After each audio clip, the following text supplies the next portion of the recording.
Hello friends, welcome back to our new video. ठीक है, तो आज का हमारा जो टॉपिक है, आज मैं आपके लिए एक वीडियो लेकर आया हूँ जिसमें हमारा टॉपिक रहने वाला है वो गवर्नर एंड हिज पावर। ठीक है, उसकी गवर्नर की सारी इम्पीचमेंट पावर्स और उसका अपॉइंटमेंट, उसकी ओथ, वो सारी चीज़ मैं आपको बताने वाला हूँ। और इस वीडियो के एंड में मैंने आपको गवर्नर और वाइस प्रेसिडेंट के एमसीक्यू भी प्रोवाइड किए हैं, वो आपकी प्रैक्टिस के लिए हैं। ठीक है, तो सबसे पहले आप इस वीडियो को पूरा देखिएगा। दूसरी चीज़ ये, वाइस प्रेसिडेंट का अगर वीडियो किसी ने नहीं देखा है तो वीडियो के एंड तक रहिएगा, आपको वाइस प्रेसिडेंट के वीडियो का लिंक मिल जाएगा। ठीक है, तो चलिए वीडियो शुरू करते हैं। और वीडियो शुरू करने से पहले जिन्होंने इस चैनल को सब्सक्राइब नहीं किया वो सब्सक्राइब करिए, लाइक करिए, शेयर करिए, सो दैट हम आपके लिए अच्छे से अच्छा कंटेंट लेकर आ सकें। ठीक है, और इससे हमारी भी बहुत ज़्यादा हेल्प होगी। ठीक है, तो चलिए वीडियो शुरू करते हैं। अब जब गवर्नर की बात कौन से आर्टिकल्स में की गई, गवर्नर की बात की गई आर्टिकल 153 टू 167, यानी कि इन द एंड कह सकते हैं पार्ट 6 में ये आर्टिकल्स आते हैं। और ये इन 153 टू 167 में बात की गई गवर्नर की, ठीक है, चीफ मिनिस्टर की, काउंसिल ऑफ मिनिस्टर की और एडवोकेट जनरल की। ठीक है, इन चार लोगों की आर्टिकल 153 टू 167 में बात की गई है।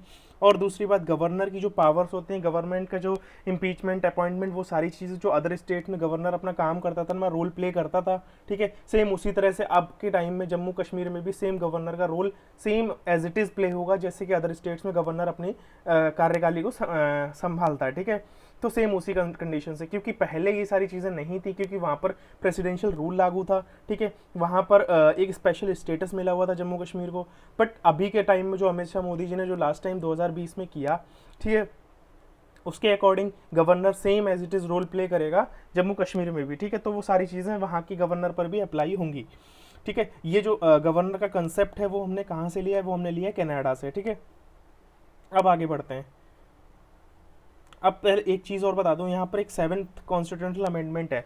यहाँ पर इस अमेंडमेंट में क्या, सेवन्थ कॉन्स्टिट्यूशनल अमेंडमेंट, इस अमेंडमेंट में क्या है कि कई ऐसे स्टेट्स होते हैं कि, ठीक है, जहाँ पर गवर्नर एक मतलब मोर देन वन स्टेट, यानी कि कम से कम एक स्टेट नहीं, कम से कम दो स्टेट की पोजीशन को संभालता है। यहाँ पर लिखा है देखो आर्टिकल 153, यानी कि आर्टिकल 153 प्रोवाइड करता है कि गवर्नर फॉर ईच स्टेट में भी डिजायर, कुछ ऐसे सर्कमस्टांसेस होते हैं, कुछ ऐसी कंडीशंस होती हैं जहाँ पर एक governor more than two states को अपॉइंट करता है, अपॉइंट किया जाता है और वहाँ की वो पोजीशन को संभालता है। ठीक है, वहाँ की पोस्ट को संभालता है।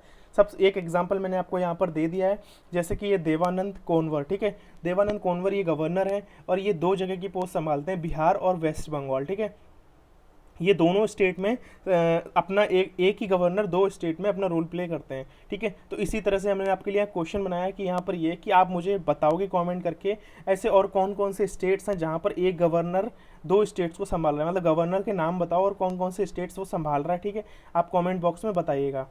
अब आगे बढ़ते हैं। अब इनकी क्वालिफिकेशन क्या होती है, इनकी क्वालिफिकेशन है गवर्नर बनने के लिए इनको चाहिए होता है सिटीजन ऑफ इंडिया, यानी कि भारत देश के नागरिक हों, और इनकी एज होनी चाहिए वो 35 प्लस एज होनी चाहिए। ये किसी भी हाउस के मेंबर नहीं होने चाहिए, ना ही स्टेट लेजिस्लेचर के। ठीक है, और ये कोई भी ऑफिस ऑफ प्रॉफिट होल्ड नहीं कर सकते हैं। ठीक है, ये इनकी क्वालिफिकेशन है जो कि मैंडेटरी है अगर इनको अपनी गवर्नर बनना है और इनको गवर्नर की पोस्ट चाहिए तो।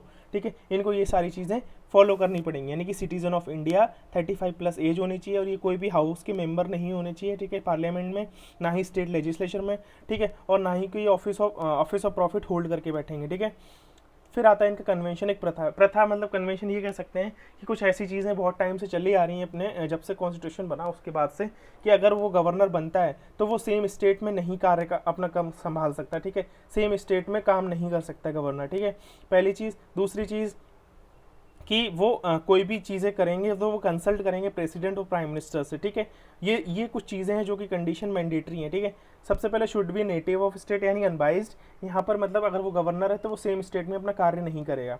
अब आता है इनकी ओथ। इनकी ओथ कौन दिलवाता है, हाई कोर्ट का जज इनको ओथ दिलवाता है, और इनको अपॉइंट कौन करता है, प्रेसिडेंट ऑफ इंडिया। ठीक है, तो ये इनकी ओथ। अब आती है इनकी पावर्स एंड फंक्शंस। ठीक है, पावर्स एंड फंक्शंस इनकी कुछ पांच पार्ट्स में डिवाइडेड है, जैसे कि executive power, legislative power, discretionary power, financial power and judicial power. Executive मतलब एग्जीक्यूट करना पूरे स्टेट को। ठीक है, लेजिस्लेचर मतलब वहाँ पर लॉ मेकिंग वगैरह वो सारी चीज़ें संभालना। डिस्क्रिशनरी पावर, ठीक है, अकॉर्डिंग टू डिस्क्रिशन, यानी कि कुछ स्पेशल पावर्स होती हैं जो कि गवर्नर के पास होती हैं बट वो प्रेसिडेंट के पास नहीं होती हैं। ठीक है, फाइनेंशियल पावर, जुडिशियल पावर। अब एक चीज़ और बता देता हूँ, गवर्नर एक स्टेट का सेम वैसा ही है यानी कि एक स्टेट में गवर्नर का रोल वही है जैसे कि एक देश में प्रेसिडेंट होता है, ठीक है। मतलब ऑलमोस्ट ये मान लो 90 to 95% पावर्स, वो सारी चीज़ें, उनके कार्यकाल, वो सारी चीज़ें सेम होती हैं गवर्नर की जैसे स्टेट में, वैसे ही जैसे प्रेसिडेंट की कंट्री में होती हैं। तो ये एक सिमिलैरिटी है। बस कुछ ऐसी कुछ स्पेशल पावर्स, कुछ डिस्क्रिशनरी पावर जो कि गवर्नर को प्रोवाइडेड होती हैं बट वो प्रेसिडेंट को नहीं होते, वो मैं आपको आगे बताने वाला हूँ। अब पहली चीज़ यहाँ पर अपन बात करते हैं एग्जीक्यूटिव पावर की, ठीक है, जहाँ पर ये एग्जीक्यूट करते हैं। एग्जीक्यूटिव पावर में क्या होगा कि ये अपॉइंट करते हैं चीफ मिनिस्टर को, ठीक है। गवर्नर क्या काम करता है, चीफ मिनिस्टर को अपॉइंट करता है, काउंसिल ऑफ मिनिस्टर को अपॉइंट करता है, ठीक है, एडवोकेट जनरल को अपॉइंट करता है, फिर वो chairman and member of state public service commission यानी कि इनको अपॉइंट करता है, स्टेट इलेक्शन कमिश्नर को अपॉइंट करता है। लेकिन अगर इनको रिमूव करना होता है स्टेट इलेक्शन कमिश्नर को तो ये प्रेसिडेंट को एडवाइस करते हैं और प्रेसिडेंट द्वारा रिमूव किए जाते हैं, ठीक है। President consult to the governor for appointment, अगर वो उनको हाई कोर्ट के जज को अपॉइंट करना है तो गवर्नर प्रेसिडेंट कंसल्ट करते हैं आपस में, फिर वो अपॉइंट करते हैं हाई कोर्ट के जजेस को, ठीक है। गवर्नर अपॉइंट कर सकता है डिस्ट्रिक्ट कोर्ट को, ठीक है, विदाउट कंसल्ट प्रेसिडेंट वो अपॉइंट कर सकता है, बट हाई कोर्ट के जजेस के लिए गवर्नर को प्रेसिडेंट से कंसल्ट करना ही होगा। तो ये इनकी एग्जीक्यूटिव पावर होती है गवर्नर की। फिर आता है लेजिस्लेटिव पावर। लेजिस्लेटिव पावर में क्या होता है, देखो मैं आपको यहाँ एक लाइन पढ़ के बताता हूँ। लेजिस्लेटिव पावर में यहाँ पे आएगा governor position state as name as the president post in the country. यहाँ पर मैंने आपको बताया कि गवर्नर की पावर सेम होती है जैसे कि एक प्रेसिडेंट की अपने देश में होती है, ठीक है। फिर the state had someone in the session both the houses of state legislature, यानी कि गवर्नर स्टेट की असेंबली जो होती है, जो हाउसेस होते हैं, जो सेशन होते हैं, उनको एक्टिव भी कर सकता है सेशन को, डिसमिस भी कर सकता है, ठीक है। फिर थर्ड आता है डिसॉल्व भी कर सकता है वो स्टेट लेजिस्लेटिव असेंबली को, ठीक है, डिसॉल्व कर सकता है स्टेट लेजिस्लेटिव असेंबली को। और ये पावर्स, ये फॉर्मल, ये जो कुछ फॉर्मल पावर्स हैं, ठीक है, ये गवर्नर को मिलती हैं और वो चीफ मिनिस्टर के एडवाइस ले सकता है और बोल सकता है कि आपकी जो असेंबली है, जो आपकी मेजोरिटी, जो आपकी पार्टी है, वो मेजोरिटी प्रूव नहीं कर पा रही है तो हम इसको डिसॉल्व कर रहे हैं, ठीक है, और वो डिसॉल्व कर सकता है। फिर आता है कुछ बिल होते हैं, जैसे कि कोई भी बिल, जैसे स्टेट की असेंबली में अगर वो कोई भी बिल आता है, ठीक है, तो वहाँ पर जैसे मैंने आपको प्रेसिडेंट के बताया कि अगर कोई भी बिल आएगा, नॉट अ मनी बिल, यानी कि मनी बिल को हटा के अगर और कोई बिल आता है, ठीक है, तो ये गवर्नर के पास पावर्स होती हैं सेम प्रेसिडेंट की तरह कि वो कोई भी बिल देख के उसको पास भी कर सकता है, ठीक है, आप ये बिल पास कर लीजिए। फिर आता है सस्पेंसिव वीटो। सस्पेंसिव वीटो में मतलब वो रिकन्सिडरेशन चाहता है, यानी कि वो वापस भेज देगा पार्लियामेंट में, यानी कि सेम जैसे कि स्टेट में जो असेंबली होती है वहाँ पर स्टेट लेजिस्लेटिव असेंबली में कि आप इस पर वापस से क्रॉस चेक करिए, कुछ चेंजेस कर सकते हैं, ठीक है, बट डिपेंड करता है उनके ऊपर अगर वो चेंजेस करते हैं नहीं करते हैं, यानी कि अगर उन्होंने कह दिया इसमें कोई चेंज नहीं हो सकता तो भी गवर्नर को पास करना पड़ेगा। फिर आता है कुछ ऐसे डिसीजन होते हैं पॉकेट वीटो, जिसमें बिल पेंडिंग में, यानी कोई भी बिल पेंडिंग में डाल सकता है सेम एज प्रेसिडेंट की तरह, but not a money bill for reconsideration, यानी कि अगर कोई पैसे का बिल आएगा, जैसे कि अगर स्टेट ने कहा कि आप ये मनी बिल मैंने भेजा, आप इसको पास कर दीजिए, तो उसमें वो ये नहीं है कि पेंडिंग में डाल दे या फिर वापस भेज के रिकन्सिडरेशन या इनकी चेंजेस करवाए, ऐसा कुछ नहीं है। अगर मनी बिल भेजा जाएगा तो गवर्नर को पास करना ही होगा, ठीक है। ये होती लेजिस्लेटिव पावर्स। फिर एक और पावर आती है जो कि मैंने प्रेसिडेंट के बारे में बताई थी, ऑर्डिनेंस मेकिंग, मतलब कि जैसे कि अगर कोई भी इमरजेंसी आ जाती है, कोई भी कंडीशन आ जाती है और स्टेट की असेंबली जो है वो एक्टिव नहीं है, जो वो सेशन में नहीं है, ठीक है, तो वो कोई भी ऑर्डिनेंस पास कर सकती है, कोई भी ऑर्डिनेंस पास कर सकती है, यानी कोई भी लॉ बना सकती है without permission of the state legislature, ठीक है। और उसको, उसकी जो पावर होगी ऑर्डिनेंस की, वो 6 वीक से ज़्यादा नहीं होगी, ठीक है। जैसे असेंबली सेशन में आएगी तो असेंबली अगर पास करती है तो वो एक लॉ बन जाएगा, अगर वो पास नहीं करेगी तो वो वहीं ख़त्म हो जाएगा, ठीक है। फिर ये ऑर्डिनेंस मेकिंग की पावर होती है जो गवर्नर के पास होती है, सेम जैसे प्रेसिडेंट के पास होती है। फिर governor is empowered under article 192 to disqualify member of the house, यानी कि वो आर्टिकल 192 गवर्नर को पावर देता है कि वो डिस्क्वालीफाई कर सकता है हाउस, यानी कि स्टेट के मेंबर को, हाउस ऑफ द स्टेट के मेंबर को। और election commission recommends that the legislature no longer complying with provision of article 191। फिर नेक्स्ट आता है पर आर्टिकल 165 एंड 167। यहाँ पर इन दो आर्टिकल्स की कंडीशन पर governor can ask the advocate general to attend the proceeding, यानी वो एडवोकेट जनरल को भी बोल सकता है कि वो प्रोसीडिंग को अटेंड करे, यानी कि बोथ हाउसेज जो स्टेट लेजिस्लेचर की जो प्रोसीडिंग्स हैं उनको एडवोकेट जनरल को गवर्नर एडवोकेट जनरल को कह सकता है उनको अटेंड करने के लिए। ये थी लेजिस्लेटिव पावर्स, ठीक है। अब नेक्स्ट चलते हैं। नेक्स्ट आता है फाइनेंशियल पावर, ठीक है। फाइनेंशियल पावर में ये होता है जैसे कि जैसे एक देश का बजट जब अनाउंस किया जाता है, ठीक है, सेम उसी तरह से कि एक राज्य का बजट क्या रहेगा, कहाँ कहाँ चीज़ें इन्वेस्ट होंगी, कौन सा क्या बजट बनेगा, किस तरह से फाइनेंशियल स्टेटमेंट रहेगा, वो सारी चीज़ें गवर्नर संभालता है, ठीक है। फिर आता है नो डिमांड फॉर ग्रांट, यानी कि कोई एक्स्ट्रा खर्च के लिए एक्स्ट्रा मतलब except on the governor recommendation, यानी कि कोई भी अगर एक्स्ट्रा खर्च आता है, ठीक है, तो वो गवर्नर के रिकमेंडेशन के बिना ग्रांट नहीं होगा, वो बजट अनाउंस नहीं होगा, वो ग्रांट नहीं होगा, ठीक है। फिर also make advance out of the contingency, यानी कि कोई अगर इमरजेंसी फंड आता है, इमरजेंसी फंड चाहिए होता है, ठीक है, अगर किसी भी एक्सपेंडिचर के लिए, तो उसको गवर्नर से डिस्कस करना ही होगा, गवर्नर उसको यूज़ कर सकता है। फिर गवर्नर कॉन्स्टिट्यूट करता है फाइनेंस कमीशन ऑफ स्टेट, यानी कि फाइनेंस कमीशन को कॉन्स्टिट्यूट करता है कि हाँ आप मुझे पूरे इस राज्य का जो भी खर्चा हुआ है, जो भी बिल वगैरह खर्च हुए हैं, जो भी बजट है, जो भी फाइनेंशियली चीज़ें हैं, वो सारी चीज़ें आप मुझे बताओगे कहाँ क्या क्या इन्वेस्ट हुआ है, ठीक है। ये होती है कुछ फाइनेंशियल पावर्स। अब आता है जुडिशियल पावर। जुडिशियल पावर में ये होता है कि प्रेसिडेंट, देखो प्रेसिडेंट मैंने आपको बताया था प्रेसिडेंट के रूल्स में कि प्रेसिडेंट किसी को भी, देखो सबसे पहले एक चीज़ बता दूं, जिन्होंने भी प्रेसिडेंट का वीडियो नहीं देखा है, ठीक है, वो जाके सबसे पहले प्रेसिडेंट का वीडियो देखो, तब तक आपको गवर्नर की वीडियो नहीं समझ में आएगी। तो सबसे पहले आप वो वीडियो देखोगे, उसके बाद आपको चीज़ें कंपेरिजन करके साथ आपको यहाँ पर समझ में आ पाएंगे गवर्नर के रोल्स और चीज़ें क्या क्या हैं, ठीक है। सॉरी। फिर प्रेसिडेंट की मैंने बताया था कि प्रेसिडेंट किसी की भी सज़ा माफ़ कर सकता है, अगर उसको डेथ की भी सज़ा मिली हुई है, उसको परमानेंट पनिशमेंट मिली हुई है, ठीक है, तो प्रेसिडेंट क्या कर सकता है, उसकी सज़ा को माफ़ करता है, ग्रांट पार्डन यानी कि माफ़ कर सकता है, ठीक है, रिप्राइव कर सकता है, रिस्पाइट कर सकता है, रिमिशन ऑफ पनिशमेंट कर सकता है, ठीक है, उसको माफ़ भी कर सकता है, उसकी सज़ा ख़त्म भी कर सकता है, ठीक है। बट गवर्नर क्या कर सकता है, गवर्नर किसी भी चोर की या फिर किसी की भी सज़ा जो होती है वो माफ़ नहीं कर सकता है, बट उसको सेम काइंड ऑफ पनिशमेंट में कन्वर्ट कर सकता है, ठीक है। गवर्नर कैन नॉट पार्डन, याद रखना कि प्रेसिडेंट किसी की भी सज़ा माफ़ कर सकता है, इवन डेथ पेनल्टी की भी जो सज़ा होती है वो माफ़ कर सकता है, लेकिन गवर्नर उसकी किसी की भी सज़ा माफ़ नहीं कर सकता है, बट वो सेम काइंड ऑफ पनिशमेंट में उस सज़ा को कन्वर्ट कर सकता है, ठीक है, convert the same into some other kind of punishment. फिर आता है government has no power to pardon with respect to sentence in, यानी कि अगर किसी का कोर्ट मार्शल भी होता है, ठीक है, जैसे आर्मी वगैरह में आप देखते हो कोर्ट मार्शल वगैरह होता है, तो वहाँ पर सिर्फ और सिर्फ प्रेसिडेंट उस कोर्ट मार्शल को ख़त्म कर सकता है उसका, ठीक है, बट गवर्नर कोर्ट मार्शल को ख़त्म नहीं कर सकता।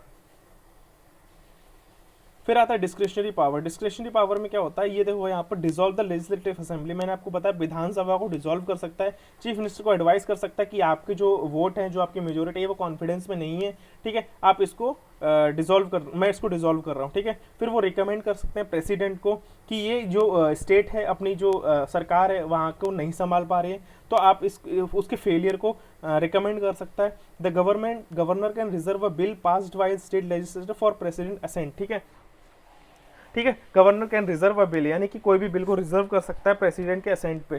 फिर if there is no political party with a clear cut majority in the assembly, यानी कि कोई भी अगर पॉलिटिकल पार्टी असेंबली में मेजोरिटी प्रूव नहीं कर रही है, तो गवर्नर किसी को भी as a chief minister appoint कर सकता है।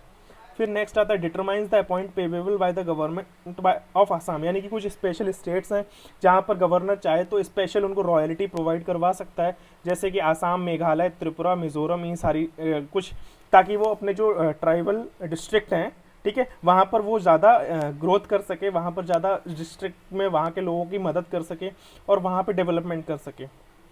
फिर आता है governor can seek information from the chief minister with regard to the administrative and legislative matters of the state, यानी कि वो जवाबदेही नहीं है, यानी कि चीफ मिनिस्टर को वो ज़रूरी नहीं है कि हर एक इन्फॉर्मेशन दे, ठीक है, तो गवर्नर उस इन्फॉर्मेशन को सीक कर सकता है। और आता है reservation of bill for reconsideration, reservation bill अगर कोई आता है तो उसको रिकन्सिडरेशन के लिए भेज सकता है। अब आते कुछ स्पेशल पावर्स जिनको आप पढ़ लीजिएगा, जो ये स्पेशल पावर्स एक्चुअली सभी स्टेट्स में नहीं है, कुछ एक्सेप्शनल स्टेट्स होते हैं जहाँ पर गवर्नर स्पेशल रिस्पॉन्सिबिलिटीज़ अपनी प्ले करता है, ठीक है, वो सारी चीज़ें एक बार आप पढ़ लीजिएगा, यहाँ पर मैं जूम कर दे रहा हूँ, ठीक है, ये सारी चीज़ें आप एक बार पढ़ लीजिए। फिर आता है analysis of role in government. अब एनालिसिस क्या है, प्रेसिडेंट ऑफ इंडिया यहाँ पर, यानी कि देखो सिंपल सी बात है, यहाँ पर सॉरी गवर्नमेंट लिख गया है, गवर्नर है, ठीक है, तो गवर्नर का एग्जैक्ट रोल क्या है, यहाँ पर देखो प्रेसिडेंट जो इंडिया का होता है वो इलेक्ट किया जाता है, बट गवर्नर जो होता है सेंट्रल गवर्नमेंट का वो इलेक्ट नहीं सिलेक्ट किया जाता है, सेंट्रल गवर्नमेंट के द्वारा सिलेक्ट किया जाता है, ठीक है। फिर गवर्नर अपॉइंटेड बाय, यानी कि जो पिछली गवर्नमेंट अगर रहती है और उसका कोई अपॉइंटेड गवर्नर है तो उसको रिमूव भी कर सकती है आने वाली गवर्नमेंट। यानी कि सिंपल सी बात, जो अगर मान लो कांग्रेस का गवर्नर किसी स्टेट में है और अगर वहां पर बीजेपी की सरकार आ रही है तो बीजेपी की सरकार उस राज्य के गवर्नर को रिमूव कर सकती है। फिर आता है कि सेंट्रल गवर्नर चीफ मिनिस्टर, ठीक है। यहाँ पर एक चीज़ मैं बताता हूँ आपको कि देखो 1979 में एक स्टेटमेंट आया था कि अगर मान लो गवर्नर को सेंट्रल गवर्नमेंट अपॉइंट कर रही है, ठीक है, तो फिर ये तो बेकार चीज़ है। मतलब चीफ मिनिस्टर क्या करता है यार, अगर मान लो वहाँ पर किसी भी स्टेट में दूसरी पार्टी की सरकार है, ठीक है, जैसे कि कांग्रेस की सरकार है उत्तर प्रदेश में, ठीक है, लेकिन वहाँ पर जो गवर्नर होते हैं, जो स्टेट के गवर्नर होते हैं, उनको सिलेक्ट कौन करता है? Central government. सेंट्रल गवर्नमेंट यानी कि कोई दूसरी पार्टी होगी। यानी कि देखो जैसे मैं बताता हूँ आपको, मान लो बीजेपी की पार्टी है इस वक्त सेंट्रल में, ठीक है, वहाँ पर वो बैठी हुई है। अब नॉर्मल क्या बोलते हैं, उत्तर प्रदेश में मान लो कांग्रेस की सरकार है, ठीक है, यहाँ का चीफ मिनिस्टर कांग्रेस पार्टी से है। अब ये दोनों अपोनेंट पार्टी से हो गए, लेकिन इस उत्तर प्रदेश का जो गवर्नर है वो सिलेक्ट कौन करेगा? सेंट्रल गवर्नमेंट, यानी कि बीजेपी। तो यहाँ पर चीफ मिनिस्टर को प्रॉब्लम होती है कि सरकार मेरी है, ठीक है, लेकिन सिलेक्ट वहाँ का गवर्नर कौन कर रहा है? Central government. तो यहाँ पर एक चीज थी, government is a constitutional head of the state as well as representative of the centre. यानी कि सरकारी तौर पर जो गवर्नर है वो स्टेट का हेड होगा, कॉन्स्टिट्यूशनल हेड, ठीक है, संवैधानिक हेड, लेकिन रिप्रेजेंट करेगा वो सेंटर को, ठीक है। रिप्रेजेंट किसको? सिर्फ रिप्रेजेंट कर रहा है सेंटर को, सेंट्रल गवर्नमेंट को, लेकिन वो स्टेट का हेड होगा। सिंपल सी बात, मैं यहां पर एक चीज बताता हूं कि जो गवर्नर होगा ना, देखो सिलेक्ट किया गया सेंट्रल गवर्नमेंट के थ्रू, नो डाउट, लेकिन गवर्नर चाहे तो गवर्नर को हर बात की इंफॉर्मेशन सेंट्रल गवर्नमेंट को देने की जरूरत नहीं है। मतलब अगर सेंट्रल गवर्नमेंट गवर्नर से कोई भी बात पूछती है, कोई भी जवाब मांगती है, तो गवर्नर जवाबदेही नहीं है सेंट्रल गवर्नमेंट को, समझ रहे हो? मतलब जरूरी नहीं कि गवर्नर हर बात सेंट्रल गवर्नमेंट को बताए, लेकिन गवर्नर सिर्फ इसलिए है कि अगर मान लो रिप्रेजेंटेटिव, देखो यहाँ पर लिखा रिप्रेजेंटेटिव ऑफ सेंटर, ठीक है। यहाँ पर अगर जैसे कई ऐसे स्पेशल स्टेट्स होते हैं जहां पर स्पेशल चीजें रिक्वायर्ड होती हैं, जहां पर प्रेसिडेंशियल रूल लागू होता है। देखो गवर्नर अपॉइंट किसके थ्रू किया जाता है? प्रेसिडेंट के थ्रू। सॉरी गाइज, ठीक है, गवर्नर अपॉइंट किया जाता है प्रेसिडेंट के थ्रू, ठीक है। लेकिन अगर मान लो कहीं भी किसी, जैसे पहले जम्मू कश्मीर में प्रेसिडेंशियल रूल लागू था, ठीक है, तो अगर वहां पर गवर्नर को अगर कोई भी चीज करनी है तो वो किससे डिस्कस करेगा? प्रेसिडेंट से डिस्कस करेगा, ठीक है। वो रिप्रेजेंट किसको कर रहा है? सेंट्रल गवर्नमेंट को कर रहा है। यानी कि जो पार्टी एक्टिव है, यानी कि जो सरकार, जिसकी सरकार है, जिसकी मेजोरिटी है, उसको रिप्रेजेंट तो करेगा ना। तो यानी कि वो जवाबदेही नहीं है सेंट्रल गवर्नमेंट को, लेकिन वो रिप्रेजेंट कर रहा है सेंट्रल गवर्नमेंट को, यानी क्योंकि वो गवर्नर जो प्रेसिडेंट के द्वारा अपॉइंट किया गया है। तो ऐसा कोई मैंडेटरी नहीं है कि गवर्नर को हर चीज जाके सेंट्रल गवर्नमेंट को बतानी है, ठीक है। तो यही यहाँ पर सिर्फ इतनी सी बात इसलिए की गई क्योंकि ये देखो स्टेटमेंट कॉन्ट्राडिक्ट है कि गवर्नर कोई एम्प्लॉयमेंट नहीं है सेंट्रल गवर्नमेंट का, ठीक है, कोई भी कर्मचारी नहीं है सेंट्रल गवर्नमेंट का, वो स्टेट का हेड है। आई होप यहाँ पर आप समझ गए होगे, नहीं समझो तो आप प्लीज़ एक बार कमेंट करके बताना, मैं आपको नेक्स्ट वीडियो में वापस से इस टॉपिक को डिटेल में समझा दूंगा, ठीक है। अब आता है कुछ इम्यूनाइजेशन पावर। इम्यूनाइजेशन पावर मतलब यहाँ पर ये होता है कि जैसे गवर्नर अगर क्रिमिनल एक्ट, यानी कोई मर्डर कर देता है, कोई भी क्रिमिनल एक्टिविटी कर देता है, तो उसके ऊपर कोई भी चार्जेस नहीं लगाए जाएंगे, कोई भी केस नहीं होगा। बट अगर वो किसी की प्रॉपर्टी को डैमेज करता है, कोई भी प्रॉपर्टी या सिविल केसेस के रिगार्डिंग, सिविल प्रोसीडिंग्स के रिगार्डिंग अगर कोई भी कानून, कोई भी एक्टिविटी करता है, गलत एक्टिविटी करता है, तो उसके खिलाफ सजा होगी, उसके खिलाफ चार्जेस लगाए जाएंगे, उसके खिलाफ कोर्ट में केस होगा और उसके खिलाफ प्रोसीडिंग भी होगी, फास्ट होगी, ठीक है। इसका बेस्ट एग्जांपल मैं आपको बताता हूँ कि एक स्पेशल पावर गवर्नर के पास कैसे होती है। अभी देखो वेस्ट बंगाल का गवर्नर है MK नारायण, जो कि नेशनल सिक्योरिटी एडवाइजर था, ठीक है। फिर एक था गोवा गवर्नर भारतवीर वांचो, ठीक है। इन दोनों गवर्नर के सिग्नेचर किस पे था? ऑगस्टा वेस्टलैंड पे, ठीक है। ये भारतवीर वांचो कहाँ के थे? स्पेशल प्रोटेक्शन ग्रुप से थे, ठीक है। इन दोनों के सिग्नेचर थे किस पे? ऑगस्टा वेस्टलैंड पे, ठीक है। लेकिन इन दोनों के खिलाफ केस इसलिए नहीं हो सकता था क्योंकि ये गवर्नर थे, ठीक है। तो जब अगली सरकार आने वाली थी, उनके लिए इनको सजा देनी थी, इनके खिलाफ केस चार्ज करना था, ठीक है। लेकिन जैसे ही इनका टाइम पूरा हुआ, जैसे ही दूसरी सरकार आई, वैसे ही इनको फटाक से हटाया, इनकी पोस्ट से, और इनके खिलाफ केस किया गया, ठीक है। तो ये स्पेशल पावर होती है कि ड्यूरिंग ड्यूटी अगर ये कोई भी एक्ट करते हैं तो इनके खिलाफ कोई भी चार्जेस नहीं होंगे जब तक वो सिविल केस नहीं करते, यानी कि सिविली मतलब जो जैसे किसी प्रॉपर्टी हो गई, किसी की पर्सनल यानी कि जनता के रिगार्डिंग अगर उन्होंने कोई भी गलत काम कर दिया तो उनके खिलाफ केस कर सकते हैं, आराम से हो जाता है। अब इनका जो टर्म है वो टर्म आता है 5 साल का होता है, ठीक है। ये डिसमिस किए जा सकते हैं प्रेसिडेंट के द्वारा, ठीक है। एडवाइस किया जाता है प्राइम मिनिस्टर के द्वारा, फिर ये या तो गवर्नर रिजाइन कर दें। लेकिन इनका जो इम्पीचमेंट का प्रोविजन है वो कहीं पर भी मेंशन नहीं है, ठीक है। तो यहाँ पर क्या चीज़ें नहीं चाह रही, इनका जो टर्म है 5 साल का है, ये प्राइम मिनिस्टर के द्वारा एडवाइस किया जाता है प्रेसिडेंट को, सो दैट प्रेसिडेंट इनको डिसमिस कर सकें, या तो गवर्नर खुद रिजाइन कर दे, ठीक है, क्योंकि इनका इम्पीचमेंट का प्रोविजन कहीं पर भी मेंशन नहीं है, ठीक है। तो ये कुछ चीजें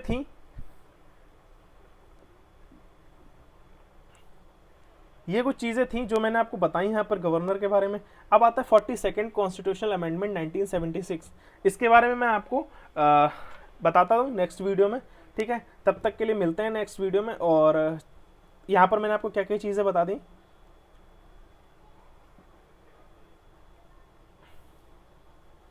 यहाँ पर मैंने आपको बता दी हैं लेजिस्लेटिव पावर, एग्जीक्यूटिव पावर, ठीक है। तो यहाँ पर मैं एक बार रिपीट कर देता हूँ, वापस से समरी कर देता हूँ। आर्टिकल 53 to 167 पार्ट 6 में बात की governor, chief minister, council of minister, advocate general की, ठीक है। ये कॉन्सेप्ट हमने कनाडा से लिया है। लेकिन कुछ ऐसे गवर्नर होते हैं जो कि एक स्टेट से ज़्यादा यानी कि 2 स्टेट में अपनी पावर, अपनी पोजीशन होल्ड करते हैं और वो संभालते हैं वहाँ की चीज़ों को।